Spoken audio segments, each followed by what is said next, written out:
Hello friends, നമസ്കാരം. ഇന്ന് നമ്മൾ നോക്കുന്നത് വാറൻ ബഫറ്റ് അദ്ദേഹത്തിൻ്റെ ഒരു 9 ലെസൺസ് ആണ് നിക്ഷേപ മേഖലയിൽ വിജയിക്കുവാൻ. വാറൻ ബഫറ്റ് ആരാണെന്ന് അറിയാമായിരിക്കുമല്ലോ. അദ്ദേഹം ബക്ഷെ ഹത്തവേ എന്ന കമ്പനിയുടെ CEO ആണ്. ഇൻവെസ്റ്റ്മെന്റ് മേഖലയിൽ ഏറ്റവും വിജയം കൈവരിച്ചിട്ടുള്ള നിക്ഷേപകരിൽ ഒരാളാണ്. അമേരിക്കക്കാരനാണ്. ആദ്യമായിട്ട് ഉള്ള ഒരു ലെസൺ, നമ്മൾ സ്റ്റോക്ക് വാങ്ങുമ്പോൾ ആ ബിസിനസ് എന്താണ് എന്ന് അറിയുക. നമുക്ക് ഒരുപക്ഷെ പരിചയമുള്ള ബിസിനസ് ആവാം, അല്ലെങ്കിൽ പരിചയമില്ലാത്ത ബിസിനസ് ആണെങ്കിൽ അതിനെപ്പറ്റി കൂടുതൽ അടുത്തറിഞ്ഞതിന് ശേഷം മാത്രം, നമുക്ക് ബോധ്യപ്പെട്ടാൽ മാത്രം ആ ഒരു സ്റ്റോക്ക് വാങ്ങുക. നമുക്ക് ആ കമ്പനി ചെയ്യുന്ന ബിസിനസ് എന്താണെന്ന് വ്യക്തമായിട്ട് മനസ്സിലായിരിക്കണം. 2, ക്വാളിറ്റി ഉള്ള കമ്പനികൾ റീസണബിൾ ആയിട്ടുള്ള പ്രൈസിന് വാങ്ങുക.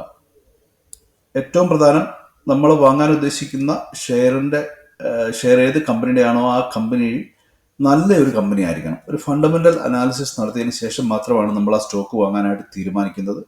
ആ സ്റ്റോക്ക് വാങ്ങുമ്പോൾ അത് റീസണബിൾ ആയിട്ടുള്ള പ്രൈസിന് വാങ്ങാൻ ശ്രദ്ധിക്കുക. നമുക്ക് അവിടെ ആവറേജ് ഡൗൺ ചെയ്യാം, അല്ല എങ്കിൽ ഓപ്ഷൻ സ്ട്രാറ്റജികൾ ഉപയോഗിക്കാം. റീസണബിൾ പ്രൈസിൽ എത്തിച്ചേരുവാനായിട്ട്, ആ റീസണബിൾ പ്രൈസിന് വാങ്ങുവാനായിട്ട് സ്ട്രാറ്റജികൾ ഉപയോഗിക്കാൻ പറ്റും. അത് വേണ്ട രീതിയിൽ അത് ചെയ്തിട്ട് ആ വിലയ്ക്ക് വാങ്ങാൻ ശ്രദ്ധിക്കുക. ഊഹ കച്ചവടങ്ങൾ ഒഴിവാക്കുക. ലോങ് ടൈമിലേക്കാണ് നമ്മൾ ഒരു കാഴ്ചപ്പാടുമായിട്ട് ഇരിക്കേണ്ടത്. 3-ാമത്തേത് കോൺട്രേറിയൻ തിങ്കിങ് ആണ്. കോൺട്രേറിയൻ എന്ന വാക്കുകൊണ്ട് ഉദ്ദേശിക്കുന്നത് ഭൂരിപക്ഷം ആൾക്കാരും ചിന്തിക്കുന്ന ഇതിന് അഗെയിൻസ്റ്റ് ആയിട്ട് ചിന്തിക്കുന്ന ഒരു സാഹചര്യം. എല്ലാ ആൾക്കാരും ഒരു പക്ഷേ സ്റ്റോക്കിന്റെ വില ഒരുപാട് കൂടുമ്പോൾ വാങ്ങുന്നവരായിരിക്കാം. പക്ഷെ നമ്മൾ അങ്ങനെയല്ല. കോൺട്രേറിയൻ ആൾക്കാർ വില കുറയുമ്പോഴാണ് വാങ്ങാൻ കൂടുതൽ താല്പര്യം പ്രകടിപ്പിക്കാറുള്ളത്. അതുപോലെ തന്നെ വില ഒരുപാട് കുറയുകയാണെങ്കിൽ വിൽക്കുന്ന ആൾക്കാരായിരിക്കും മറ്റുള്ളവർ. പക്ഷേ കോൺട്രേറിയൻ ആൾക്കാർ വില ഒരുപാട് കുറയുമ്പോൾ വിൽക്കുന്നതിന് പകരം സ്റ്റോക്ക് കയ്യിലുള്ളത് ഹോൾഡ് ചെയ്യുകയും ഒരുപക്ഷെ കൂടുതൽ വാങ്ങാൻ ശ്രമിക്കുകയും ചെയ്യും. So buy when others are fearful and sell when others are greedy. മറ്റുള്ള ഭൂരിപക്ഷം ആൾക്കാരും ചെയ്യുന്നതിന്റെ ഓപ്പോസിറ്റ് ആയിട്ട് ചെയ്യണം. അതിനകത്ത് അത് വളരെ വ്യക്തമാണ്. കാരണം ഭൂരിപക്ഷം ആൾക്കാരുടെയും പണം സ്റ്റോക്ക് മാർക്കറ്റിൽ നഷ്ടപ്പെടുന്നുണ്ട്. കോൺട്രേറിയൻ ആയിട്ട് തിങ്ക് ചെയ്യുന്നവരുടെ പണം, അവർക്കാണ് കൂടുതൽ വിജയസാധ്യതയുള്ളത്. ഇദ്ദേഹം വാറൻ ബഫറ്റ് ആ രീതിയിലുള്ള ഒരു ഇൻവെസ്റ്ററാണ്. അദ്ദേഹം പലപ്പോഴും ഇങ്ങനെ അണ്ടർ വാല്യൂഡ്, അതായത് വില ഒരുപാട് കുറഞ്ഞ സ്റ്റോക്കുകൾ പലപ്പോഴും അദ്ദേഹം വാങ്ങാറുണ്ട്. ആൾക്കാരൊക്കെ വിറ്റ് മാറുമ്പോൾ അദ്ദേഹം അത് വാങ്ങാറുണ്ട്, അല്ലെങ്കിൽ വാങ്ങിയിട്ടുണ്ട്. 4-ാമത്തേത്, മാർക്കറ്റിലെ വിലയുടെ വ്യതിയാനങ്ങൾ എന്നതിൽ നോക്കുക എന്നതിലുപരി ആ കമ്പനിയുടെ യഥാർത്ഥത്തിലുള്ള മൂല്യം എന്താണെന്ന് കണ്ടുപിടിക്കുക. അവിടെ ആയിരിക്കണം നമ്മുടെ ഫോക്കസ്. അല്ലാതെ വില എങ്ങനെയൊക്കെ എങ്ങോട്ടൊക്കെ പോകുന്നു എന്ന് നോക്കിയിട്ട്, അതൊരു പക്ഷേ ഒരു ട്രേഡിംഗ് മെന്റാലിറ്റി ആവാം. ട്രേഡേഴ്സിന് ഒരു പക്ഷേ അവിടെ ചെറിയ രീതിയിലെങ്കിലും ഷോർട്ട് ടൈം പ്രോഫിറ്റബിലിറ്റി ഒക്കെ കിട്ടിയേക്കാം. പക്ഷേ നമ്മൾ നിക്ഷേപത്തിന് തിരഞ്ഞെടുക്കുമ്പോൾ നമ്മൾ കമ്പനിയുടെ വാല്യൂവിലാണ് കൂടുതൽ ഫോക്കസ് ചെയ്യുക. 5-ാമത്തെ ലെസൺ, ഒരു ദീർഘകാല അളവിലേക്കുള്ള ഒരു കാഴ്ചപ്പാടുമായിട്ട് വേണം നമ്മൾ ഈ മേഖലയിൽ നിലനിൽക്കുവാൻ. നല്ല കമ്പനികൾ ലോങ് ടൈമിലേക്ക് ഹോൾഡ് ചെയ്യുവാൻ നമ്മൾ ശ്രമിക്കണം. കോമ്പൗണ്ടിങ്ങിന്റെ പവർ. കോമ്പൗണ്ടിങ് എന്ന വാക്കുകൊണ്ട് ഉദ്ദേശിക്കുന്നത് നമുക്ക് കിട്ടുന്ന ബെനിഫിറ്റ്സ്. ഒരുപക്ഷെ സ്റ്റോക്കിന്റെ വില കൂടുന്നത് കൊണ്ടുണ്ടാകുന്ന ബെനിഫിറ്റ്സ് ആവാം, മറ്റൊന്ന് ഡിവിഡൻഡ് കിട്ടുന്നതാവാം. ഇത് രണ്ടും നമ്മൾ അവിടെ തന്നെ നിലനിർത്തി കഴിഞ്ഞാൽ വീണ്ടും മാർക്കറ്റ് മുകളിലേക്ക് പോകുമ്പോൾ ഇത് കോമ്പൗണ്ട് ചെയ്ത് ഒരു റിസൾട്ട് അവിടെ കിട്ടും നമുക്ക്. അതിന്റെ ഒരു ഇഫക്റ്റ് വളരെ കൂടുതലാണ്. 6-ാമത്തേത്, don't try to time the market.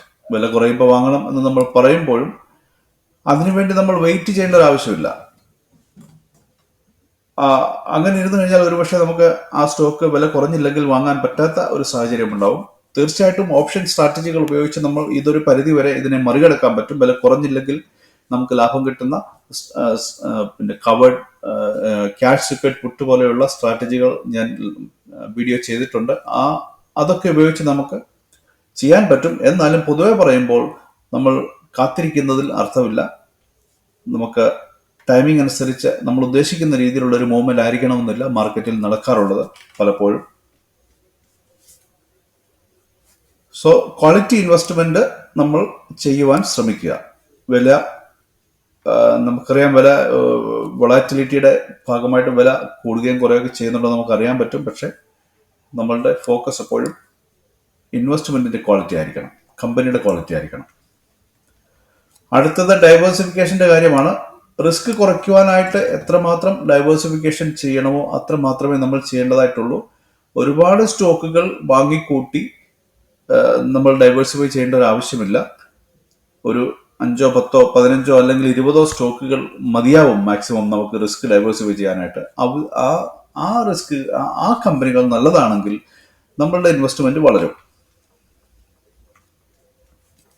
എട്ടാമത്തത്, നിരന്തരം പഠിച്ചുകൊണ്ടേയിരിക്കുക. മാർക്കറ്റിൽ പല കാര്യങ്ങളും മാറി വരും. കമ്പനികൾ അവരുടെ ഓപ്പറേഷൻസ് അപ്ഗ്രേഡ് ചെയ്യും, അല്ലെങ്കിൽ അവരുടെ ബിസിനസ് സ്ട്രാറ്റജി അവർ മാറ്റിയേക്കാം. ഇതൊക്കെ നമ്മൾ എപ്പോഴും അപ്ഡേറ്റ് ചെയ്തിരിക്കണം. നമ്മളും നിക്ഷേപ മേഖലയിൽ എപ്പോഴും പുതിയ പുതിയ കാര്യങ്ങൾ പഠിക്കുവാൻ ശ്രമിക്കണം.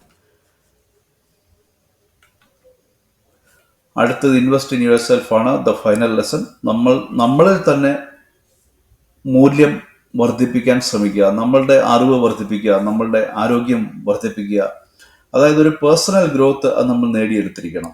നമ്മൾ നമ്മളെ തന്നെ ഇംപ്രൂവ് ചെയ്യുമ്പോൾ ഓട്ടോമാറ്റിക്കലി നമ്മുടെ ലൈഫ് മെച്ചപ്പെടും, ഒപ്പം നമ്മുടെ ഇൻവെസ്റ്റ്മെന്റും മെച്ചപ്പെടും. So as A conclusion, long time കാഴ്ചപ്പാട് ആവശ്യമാണ്, ക്ഷമ ആവശ്യമാണ്, വാല്യൂ നോക്കിയതിന് ശേഷം ഇൻവെസ്റ്റ് ചെയ്യുക, നിരന്തരം പഠിച്ചുകൊണ്ടേയിരിക്കുക. ഇതൊക്കെയാണ് നമ്മൾ ചെയ്യേണ്ടത് നല്ല നിക്ഷേപകരാകുവാൻ. Thank you for watching. Please like, share, comment and subscribe. Happy investing.